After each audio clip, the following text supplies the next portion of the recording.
Odisha plus खबर ही ଜିଲ୍ଲାପାଳଙ୍କ କାର୍ଯ୍ୟାଳୟ ସମ୍ମୁଖ ରାସ୍ତା ନିକଟରେ ସଡ଼କ ସୁରକ୍ଷା ମାସ ଉଦ୍ଯାପିତ।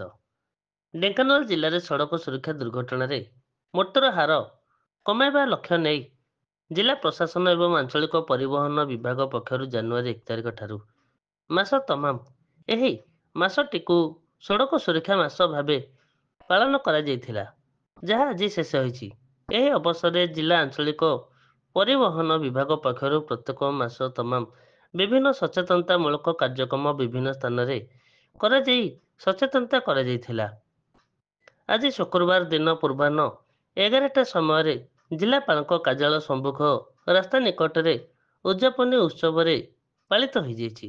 ଏହି ଉତ୍ସବରେ ଜିଲ୍ଲାପାଳ ସୋମେଶ କୁମାର ଉପାଧ୍ୟାୟ ମୁଖ୍ୟ ଅତିଥି ଭାବେ ଯୋଗ ଦେଇଥିଲା ବେଳେ ସମ୍ମାନିତ ଅତିଥି ଭାବେ ଏସ୍ପି ଅଭିନବ ଶଙ୍କର ଏବଂ ଆଞ୍ଚଳିକ ପରିବହନ ଅଧିକାରୀ ପ୍ରଣୟ କୁମାର ମିଶ୍ର ଓ ଅନ୍ୟାନ୍ୟ ଅତିଥିମାନେ ମଞ୍ଚାସୀନ ହୋଇଥିଲେ। ଏହି କାର୍ଯ୍ୟକ୍ରମକୁ ସହଯୋଗ କରିଥିବା ଏବଂ ଅନୁଷ୍ଠିତ ବିଭିନ୍ନ ପ୍ରତିଯୋଗିତାରେ କୃତିତ୍ୱ ଅର୍ଜନ କରିଥିବା ଛାତ୍ରଛାତ୍ରୀମାନଙ୍କୁ ଅନୁଷ୍ଠାନ ପକ୍ଷରୁ ପୁରସ୍କାର ବିତରଣ କରାଯାଇଥିବାର ଦୃଶ୍ୟ ଦେଖିବାକୁ ମିଳିଥିଲା।